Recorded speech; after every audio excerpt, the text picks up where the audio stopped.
여러분, 우리 하나님의 나라 천국은 어떻게 우리가 갈 수 있을까요? 돈으로 갈 수 있을까요? 힘으로 갈 수 있을까요? 얼굴이 예쁘다고, 잘생겼다고 천국 갈 수 있을까요?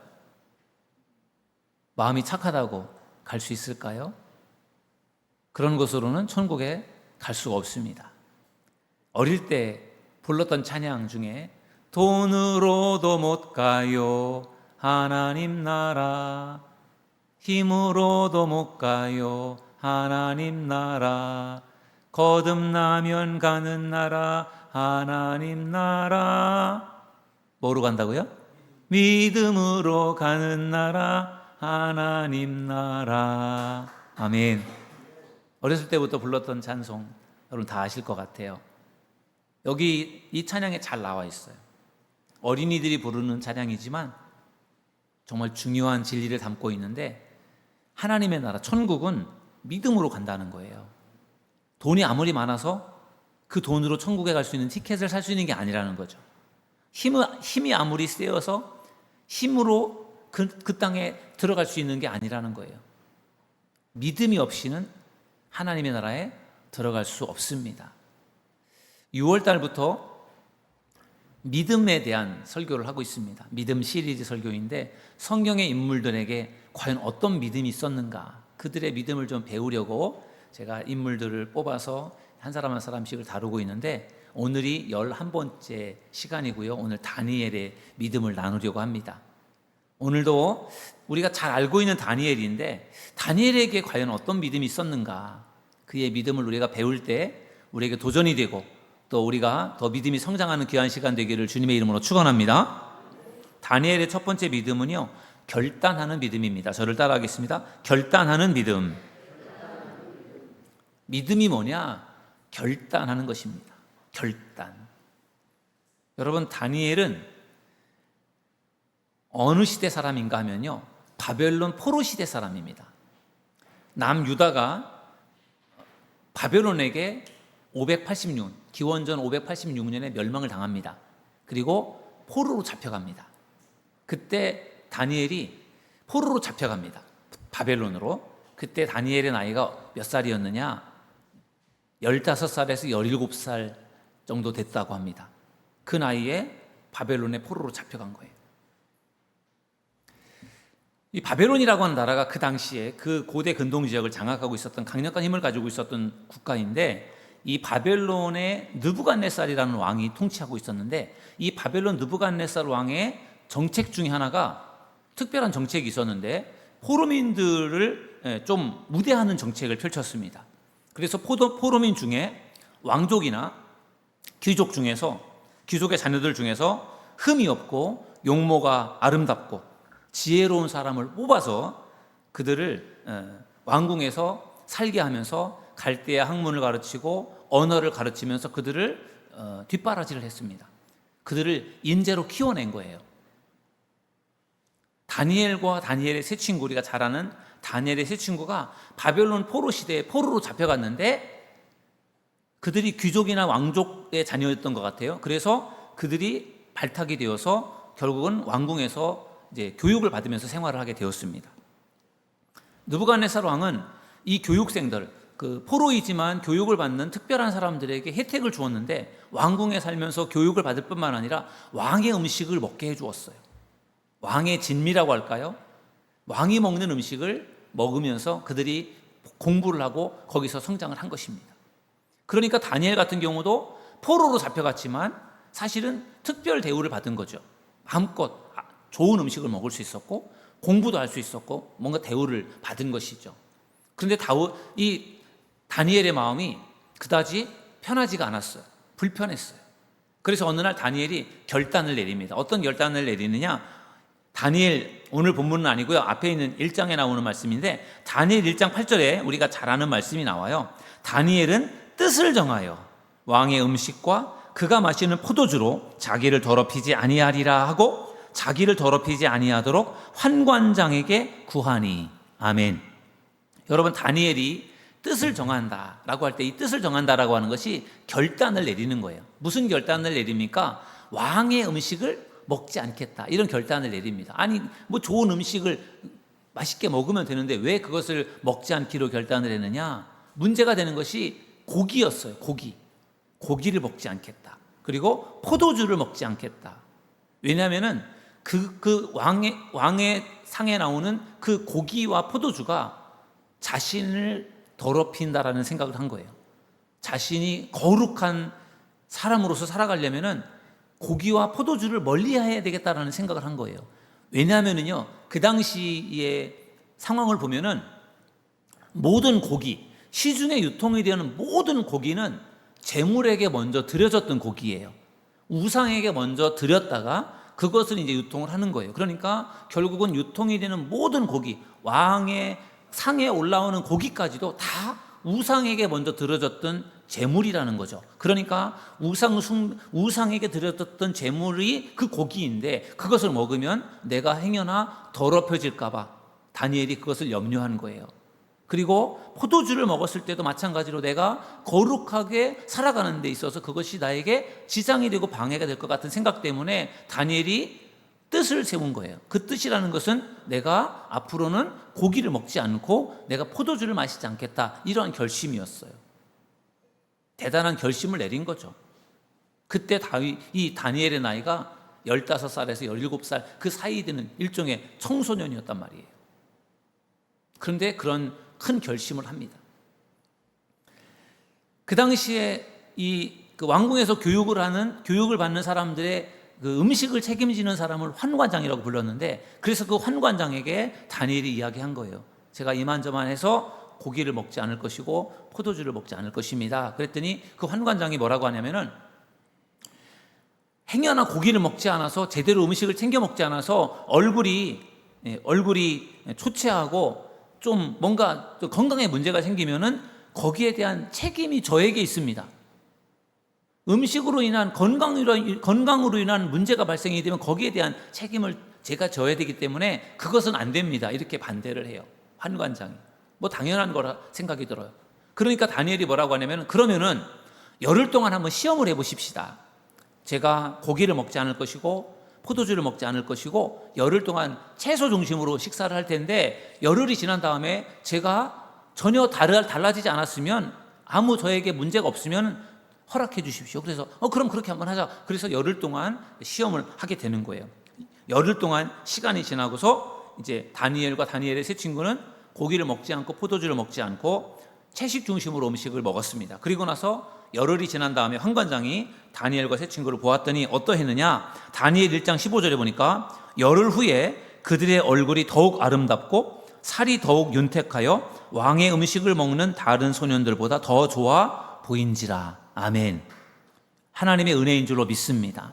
하나님께서 고기를 먹지 않고 재물을 먹지 않고 내가 포도주를 먹지 않고 채식 중심으로 내가 거룩함을 지키겠다, 이러한 마음의 결단을 내린 다니엘과 다니엘의 세 친구에게 하나님께서 은혜를 베풀어 주신 줄로 믿습니다.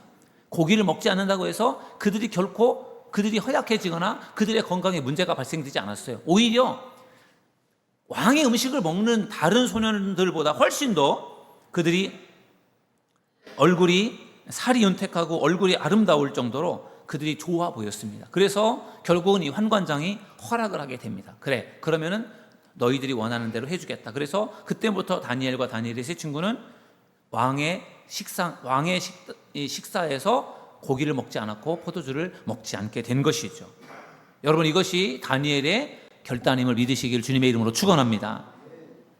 비슷한 결단을 우리는 다니엘서에서 또 읽을 수 있는데, 이 바벨론의 느부갓네살 왕이 어느 날 금으로 된 우상을 만듭니다. 금신상이라는 걸 만들어요.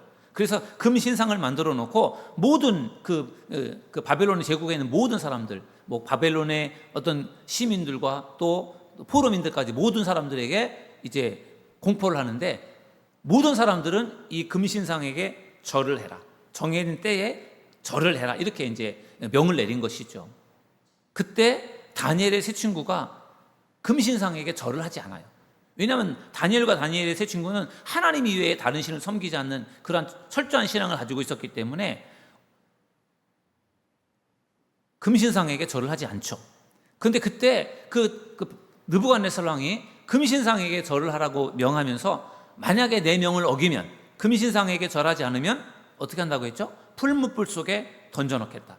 뜨거운 불 속에 던져 불태워 죽이겠다. 화형시키겠다. 이렇게 이제 그런 명을 내린 것이죠. 그러니까 사람들은 화형당할까 봐 무서워서 금신상에게 다 절을 하는 거예요.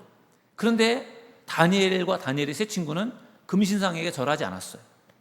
그래서 다니엘의 세 친구가 그것 때문에 사람들에게 이제 고발을 당해서 체포가 된 거예요.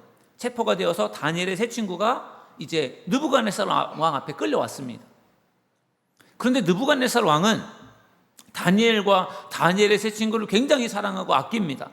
너무 똑똑하고 지혜롭고 능력이 많기 때문에 그들을 굉장히 소중히 생각하고 아끼는데, 다니엘의 세 친구가 지금 잡혀온 거예요. 금신상에게 절하지 않았다고. 그러니까 결국 다니엘의 세 친구를 결국은 풀무불 속에 던져서 화형시켜 죽여야 되는 거잖아요. 그런데 왕이 너무너무 그 다니엘의 세 친구를 아끼고 사랑했기 때문에 차마 그들을 죽일 수가 없었어요. 그래서 이 느부갓네살 왕이 다니엘의 세 친구 사드락과 메삭과 아벳느고를 앞에 놓고, 얘들아, 지금이라도 금신상에게 너희가 절을 하면 내가 너희들을 살려주겠다. 그러니까 너희들 빨리 가서 절을 해라. 왜냐하면 느부갓네살 왕은 그 세 명을 살리고 싶었단 말이에요. 그런데 그때 이 다니엘의 세 친구가 굉장히 놀라운 고백을 하죠. 그 고백의 말씀이 다니엘 3장 17절 18절의 말씀이에요. 왕이여, 우리가 섬기는 하나님이 계시다면 우리를 맹렬히 타는 풀무불 가운데서 능히 건져내시겠고 왕의 손에서도 건져내시리이다. 그렇게 하지 아니하실지라도 왕이여, 우리가 왕의 신들을 섬기지도 아니하고 왕이 세우신 금신상에게 절하지도 아니할 줄을 아옵소서. 아멘. 여러분, 이것이 다니엘의 세 친구의 믿음이에요. 우리가 풀무불 속에 던져진다면 하나님이 우리를 구해 주실 겁니다. 그 믿음을 가지고 있었어요. 그렇지만 만약에 그렇게 하지 않아도, 우리를 풀무불 속에서 건져주지 않아서 우리가 불타 죽는다고 할지라도 우리는 금신상에게 절하지 않을 것입니다. 대단한 결단 아닙니까? 죽어도 우리는 우상에게 절하지 않겠다. 이것이 다니엘의 세 친구의 신앙이었습니다. 여러분, 신앙이라고 하는 것은 결단을 하는 것이죠. 결단.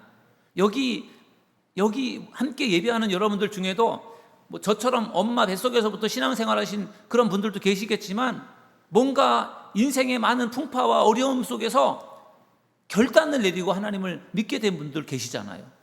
결단을 내렸기 때문에 이 자리에 계신 것이지, 결단을 내리지 않으면 신앙생활이 쉽지 않잖아요. 그래서 신앙이라고 하는 결단이에요.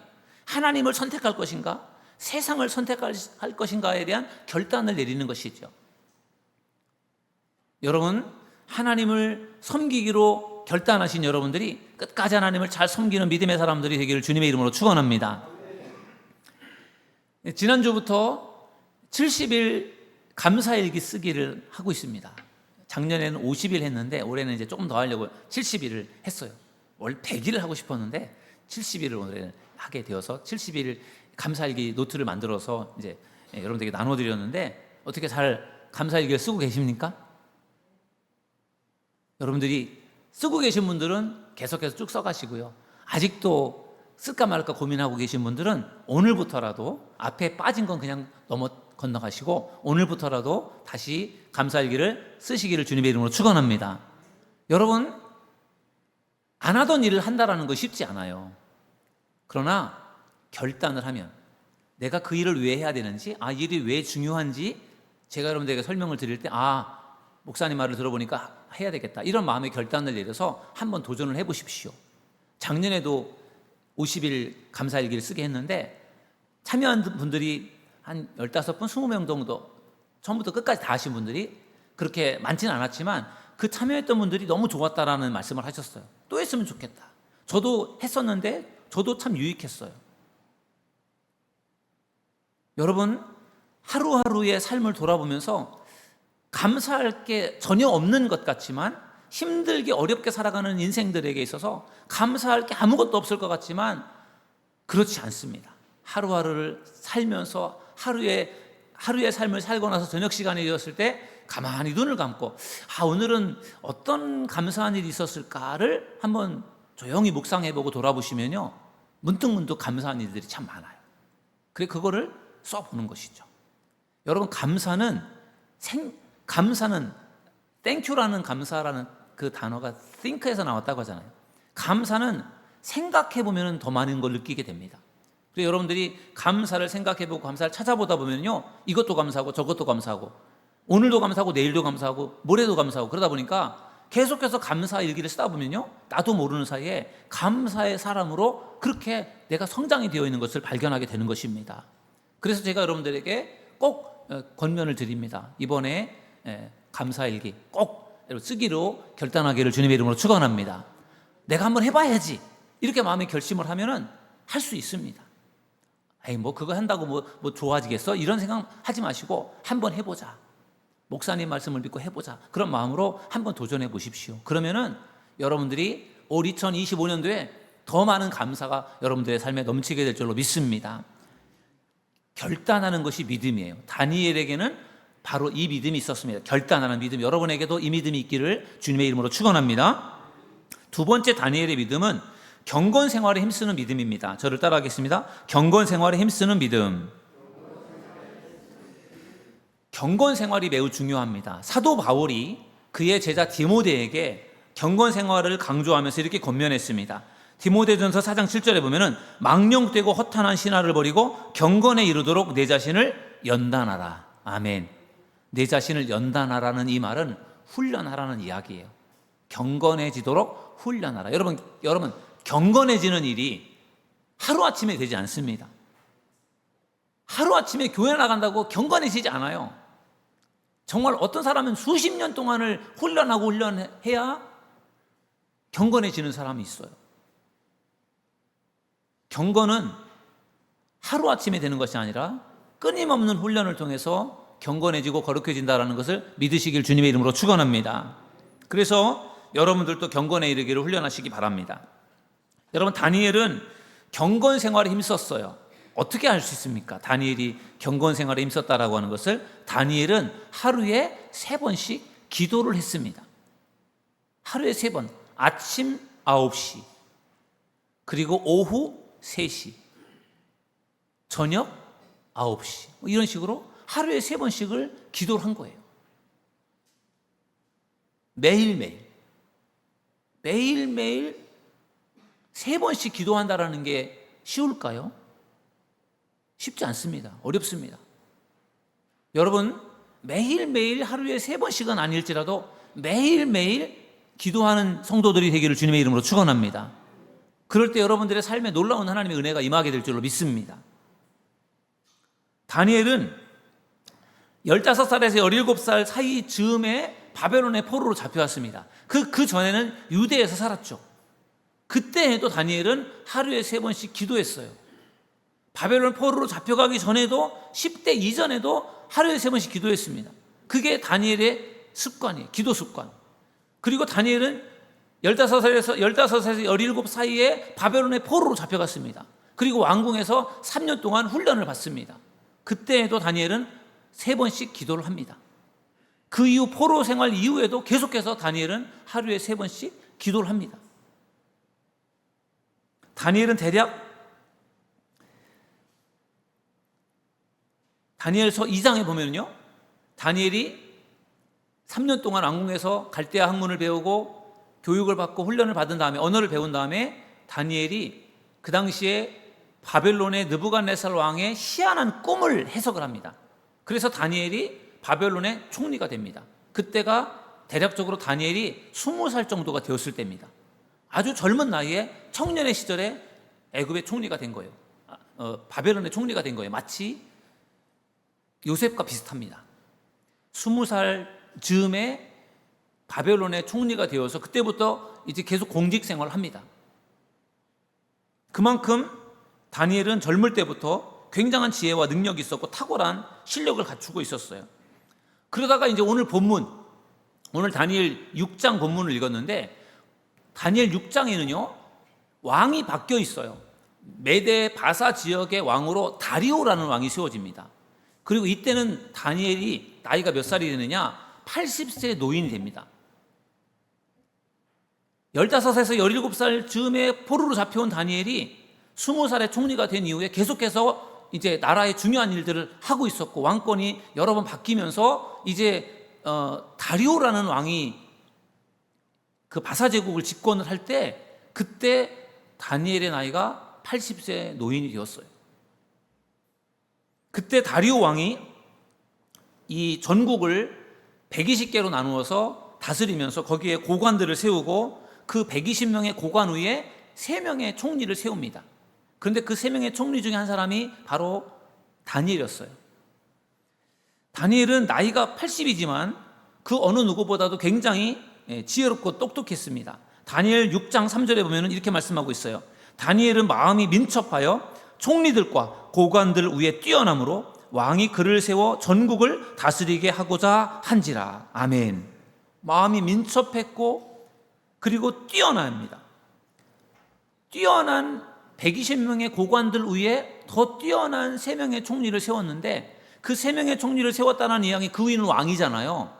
그러니까 왕 밑에 3명의 총리를 세웠다는 이야기는 3명이 그냥 어떻게 보면 서로 견제하면서 결국은 서로 견제하기 위해 3명을 세운 거잖아요. 근데 그 3명 중에 다니엘이 한 명인데, 그 3명 중에 다니엘이 더 탁월한 거예요.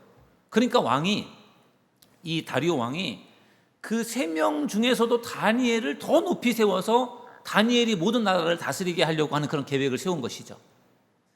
그랬더니 그것을 다른 그 총리와 다른 고관들이 싫어했습니다. 왜냐하면 다니엘이 바벨론의 포로로 잡혀온 포로민인데, 그가 가장 높은 위치에 올라가서 자기들을 지배하고 다스린다라는 것을 그들이 용납하기가 어려웠던 거예요. 그래서 그들은 다니엘을 시기하고 질투하면서 왕은 다니엘을 신뢰하는데, 그들은 어떻게 하면 다니엘을 그 자리에서 끌어내릴까, 어떻게 하면 다니엘을 죽일까, 이거를 그들은 고민을 하게 된 것이죠. 그래서 그들이 계획을 세웁니다. 다니엘을 한번 좀 뒷조사를 해서 뭔가 흠을 찾아내서 그거로 흠집을 내서 다니엘을 그 자리에서 끌어내리자, 이렇게 생각해서 다니엘의 뒷조사를 하는데, 아무리 털고 털어도 다니엘에게서 흠잡을 만한 것을 발견하지 못한 것이죠. 오랫동안 공직에 있었고 높은 자리에 있었지만 다니엘은 정직하고 올바르게 살았기 때문에 흠잡을 만한 게 아무것도 없었던 거예요. 여러분, 이 세상에 털어서 먼지 안 날 사람이 누가 있겠습니까? 여러분들 털면 먼지 안 날까요? 털면 다 먼지가 나오잖아요. 그런데 털어도 먼지가 안 나오는 사람이 딱 한 명 있는데, 그게 바로 다니엘이었습니다. 그래서 그 다른 총리와 고관들이 다니엘을 고소해서 다니엘을 끌어내릴 만한 그런 흠을 찾지를 못했습니다. 그래서 고민하던 중에, 그러면은 윤리 도덕적으로 다니엘에게서 찾아낼 만한 흠이 없다면 다른 방법으로라도 다니엘을 한번 찾아보자. 그래서 찾던 중에 한 가지 그들이 새로운 사실을 알게 되었는데, 다니엘이 매일매일 하나님께 3번씩 기도한다라는 것을 그들이 알게 된 거예요. 그래서 그것을 꼬투리 잡아서 다니엘을 끌어내려야 되겠다, 그런 마음을 가지고 그들이 법을 만들어냅니다. 그 법을 금령이라고 하는데, 그 법은 이런 것이죠. 다니엘 6장 12절에 보면요, 이에 그들이 나아가서 왕의 금령에 관하여 왕께 아뢰되, 왕이여, 왕이 이미 금령의 왕의 도장을 찍어서 이제부터 30일 동안에는 누구든지 왕 외에 어떤 신에게나 사람에게 구하면 사자굴에 던져넣기로 하지 아니하였나이까 하니. 아멘. 여러분, 이 2명의 다른 총리와 고관들이 만들어낸 그 법이 뭐냐면요, 앞으로 30일 동안 기간이 정해져 있어요. 30일 동안 왕 이외에 다른 신이나 다른 사람에게 무언가를 구하면, 그러면 기도를 하면 그를 사자굴 속에 던져넣어 죽이는 것으로 그렇게 계획을 세운 거예요. 그 법을 만들었어요. 그래서 그거를 왕이 도장을 찍어야, 결제가 떨어져야 이제 그게 법이 되는 건데, 왕이 거기에 그냥 별 생각 없이 도장을 찍습니다. 다리오가 도장을 찍어요. 그렇게 해서 그것이 이제 공포가 되는 것입니다. 왕 이외에 다른 신이나 다른 사람에게 기도를 하면 사자굴 속에 던져넣어 죽인다. 이것이 이 당시에 만들어진 법이에요. 그러니까 다니엘이 어려운 상황에 닥치게 된 거예요. 이제 다니엘이 기도를 하면 사자굴 속에 던져지는 상황이 벌어진 것이잖아요. 경건 생활에 위기가 찾아온 거예요. 그러나 다니엘은 이런 어려운 상황 속에서도, 위기의 상황 속에서도 기도를 포기하지 않은 줄로 믿습니다. 그게 다니엘의 믿음이고 다니엘의 경건 생활이었습니다.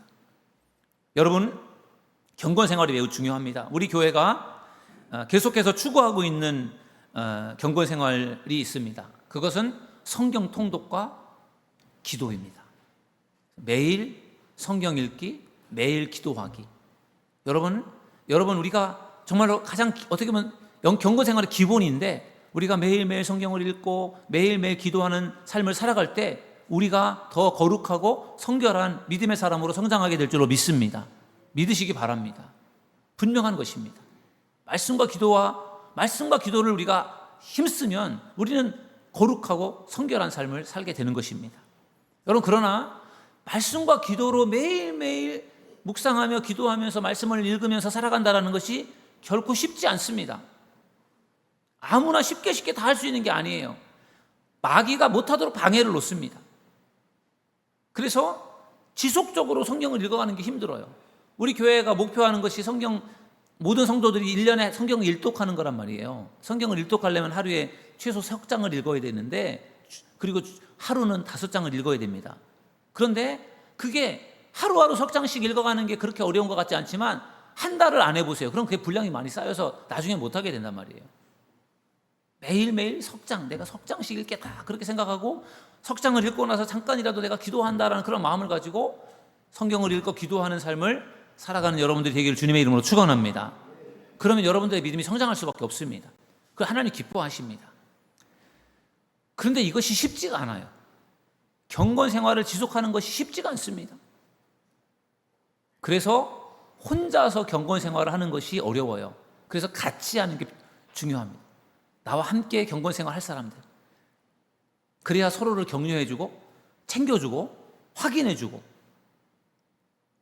그래서 우리 교회는 속회원들과 같이 성경을 통독하고 기도하는 일들을 하고 있습니다.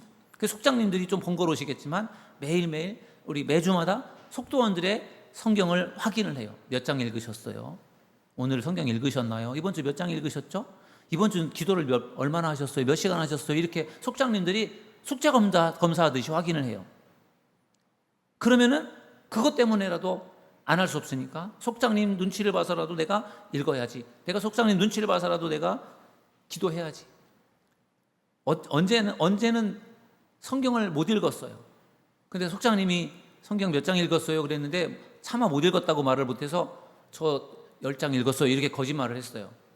그리고 나서 찜찜해서 그리고 나서 성경을 10장 또 읽는 거잖아요. 아무튼 간에 그렇게 해서라도 우리가 성경을 읽고 기도하는 것이 얼마나 필요한지 모릅니다.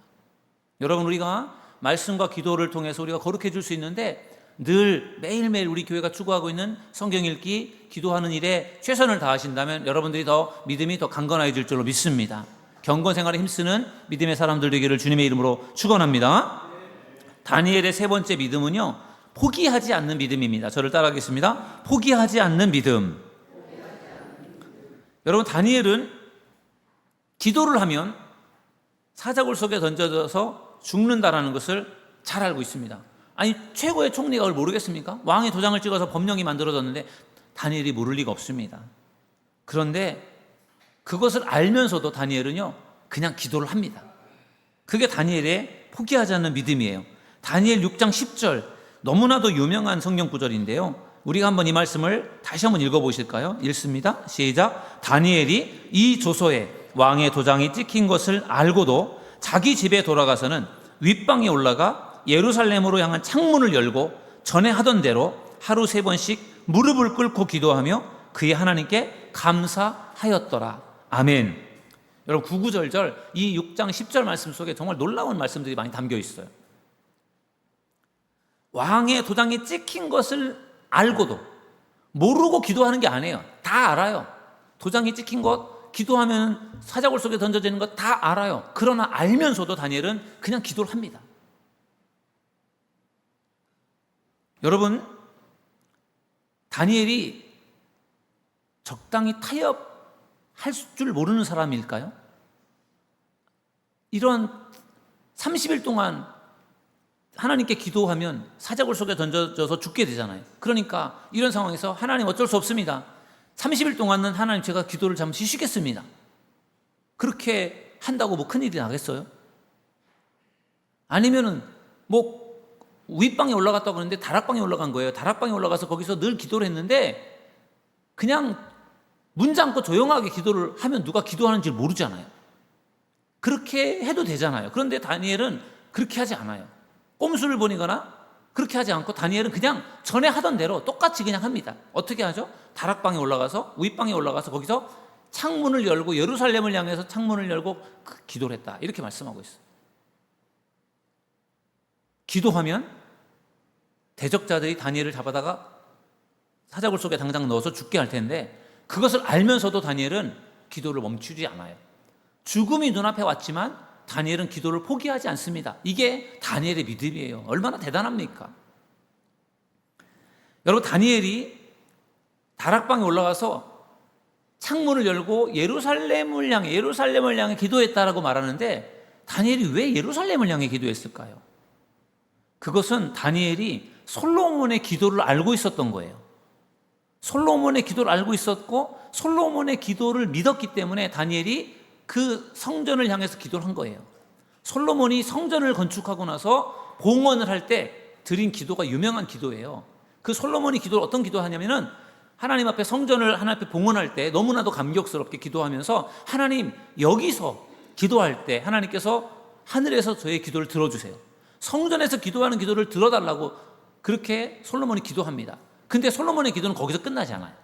성전에서 기도할 뿐만 아니라 성전을 향해 기도하는 기도도 하나님 들어주세요, 이런 기도를 하거든요. 그 말씀이 역대하 6장 38, 39절에 나와 있어요. 이 말씀을 잠깐 제가 읽어드리면요, 솔로몬의 기도입니다. 자기들을 사로잡아간 적국의 땅에서 온 마음과 온 뜻으로 주께 돌아와서 주께서 그들의 조상들에게 주신 땅과 주께서 택하신 성과 내가 주의 이름을 위하여 건축한 성전 있는 쪽을 향하여 기도하거든 주는 계신 곳 하늘에서 그들의 기도와 간구를 들으시고 그들의 일을 돌보시오며. 아멘. 성전 있는 쪽을 향해, 포로로 잡혀간 사람들일지라도 성전 있는 쪽을 향해, 예루살렘을 향해서 기도하면 그들의 기도를 들어주십시오 라고 기도했던 것이 바로 솔로몬의 기도예요.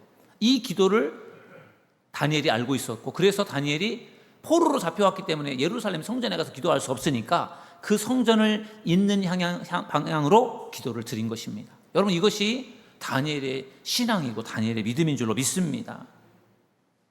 우리가 성전에 나와서 예배를 드릴 수 있다는 게 얼마나 감사한 일이에요.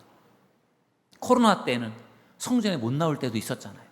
그때 우리들의 마음속에 정말 교회 가서 예배 드리고 싶은데 교회를 못 가는 그 안타까운 마음으로 온라인 예배를 드린다라든지, 교회를 못 가지만 정말 성전을 향해서 내가 바라보면서 기도하고 싶은 그런 마음들이 아마 그 코로나 때는 우리에게 더 마음에 느껴졌던 부분인 것 같아요.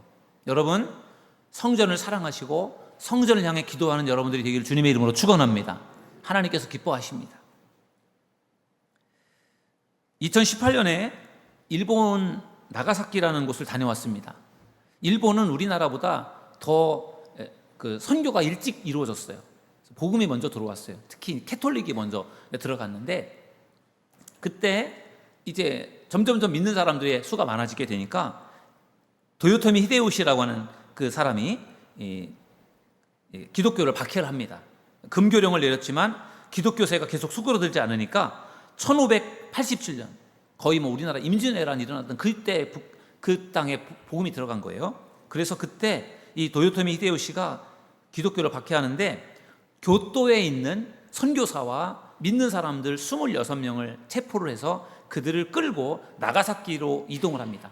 그 교토로부터 나가사키까지가 꽤 먼 거리, 1000km 이상이 되는 거리예요. 그래서 끈으로 묶어서 이제 그들을 끌고 갑니다. 기독교인들이 이제 하나님을 믿으면 어떻게 되는지를 보여주기 위해서 그렇게 한 거예요. 끌고 와서 나가사키에 있는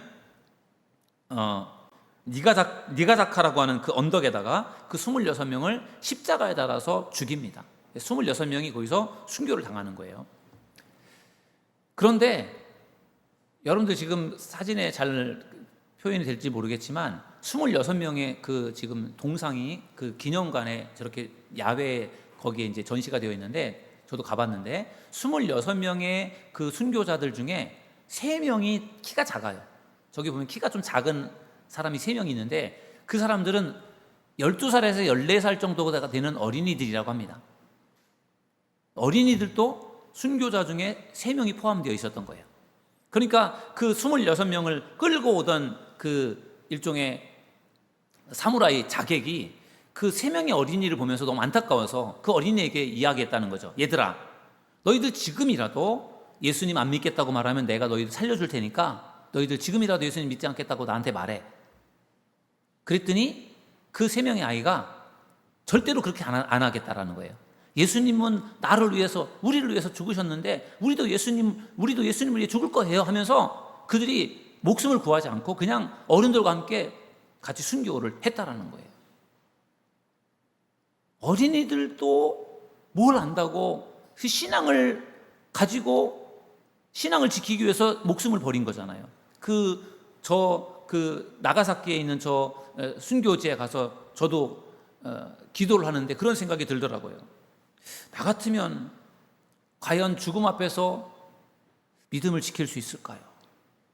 하나님, 저는 과연 죽음 앞에서 제 믿음을 지킬 수 있을까요? 하나님 부인하지 않고 제가 믿음을 지킬 수 있을까요? 를 묻게 되더라고요. 여러분들은 과연 어떨 것 같습니까? 죽음 앞에서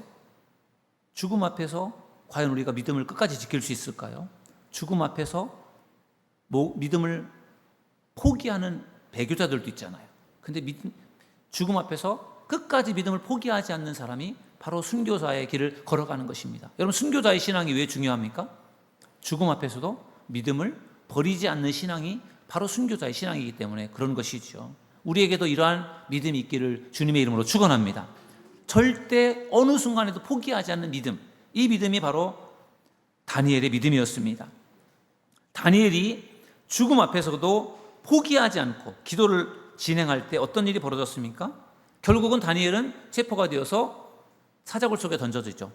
사자굴 속에 던져졌지만 다니엘을 하나님이 죽도록 그냥 내버려두지 않았습니다. 천사들을 보내어서 천사들이 그 사자의 입을 틀어 막아서 결국은 다니엘이 안전하게 살아나오게 되죠. 다리오 왕은 다니엘을 잃을까 봐 노심초사하면서 막 기도를 하잖아요. 하나님, 다니엘을 살려달라고. 그리고 나서 밤이 지나서 아침에 다니엘이 있는 그 굴에 가서 다니엘을 찾습니다. 다니엘아, 너 살아있느냐? 라고 말할 때 다니엘이 죽지 않고 살아나왔을 때 그 다리오 왕이 다니엘이 하나님을 믿게 되는 거예요. 다니엘의 그 믿음이 결국은 자기를 살렸을 뿐만 아니라 다리오 왕도 구원하는 그런 놀라운 역사를 이루어낸 줄로 믿습니다. 오늘 다니엘의 믿음에 대해서 말씀을 나누었습니다. 다니엘의 믿음, 어떤 믿음이죠? 결단하는 믿음이에요. 경건 생활, 매일매일 기도하는 그것이 다니엘의 믿음이었고, 죽음 앞에서도 포기하지 않는 이것이 다니엘의 믿음이었습니다. 우리도 이 믿음으로 무장해서 끝까지 하나님을 잘 섬기는 믿음의 사람들 되기를 주님의 이름으로 축원합니다. 우리 시간에 찬양 한 장 부르시고 기도하는 시간 갖겠습니다. 이제 내가 살아도, 우리 함께 이 찬양 불러보겠습니다.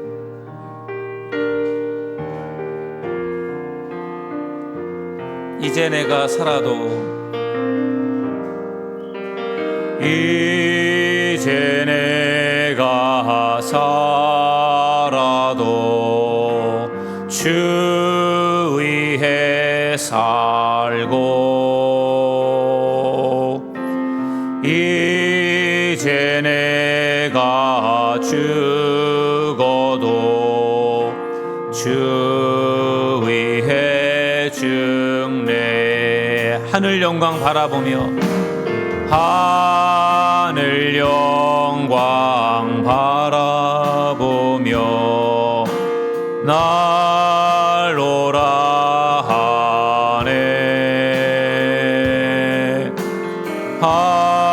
할렐루야 찬송하며 주께 감니. 그러므로 나는 사나 죽으나 주님의 것이요. 사나 죽으나, 사나 죽으나, 사나 죽으나,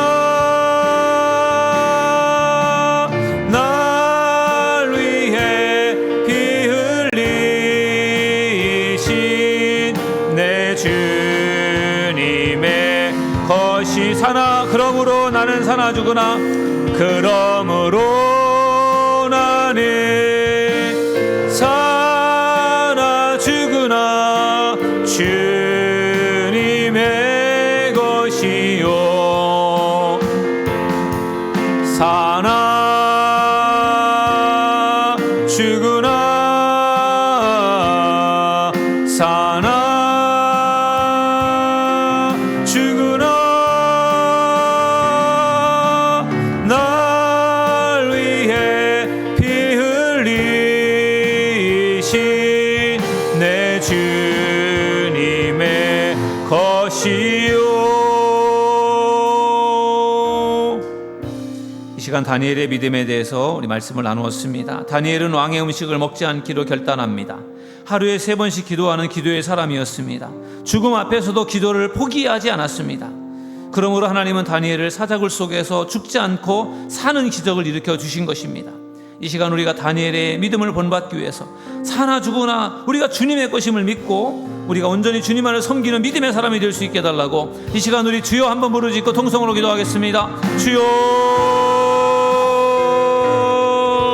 주여 주여 이 시간도 하나님께서 이 시간 함께하여 주시옵소서. 주여 축복하여 주시옵소서. 다니엘의 믿음을 우리가 본받기를 원합니다. 결단하는 믿음의 사람들이 되기 원합니다. 주여 매일매일 기도하며 경건생활에 힘쓰는 믿음의 성도들이 되기를 원합니다. 죽음 앞에서도 포기하지 않는 믿음의 성도들 되기 원합니다. 주여 주여 축복하여 주옵소서. 주여 우리가 온전히 주님만을 믿고 섬기는 믿음의 사람들이 되기 원합니다. 사나 죽으나 주님만을 섬기는 우리 믿음의 성도들이 다 되기를 원합니다. 주여 우리를 축복하여 주시옵소서. 하나님, 오늘 다니엘의 믿음에 대해서 말씀을 나누었습니다.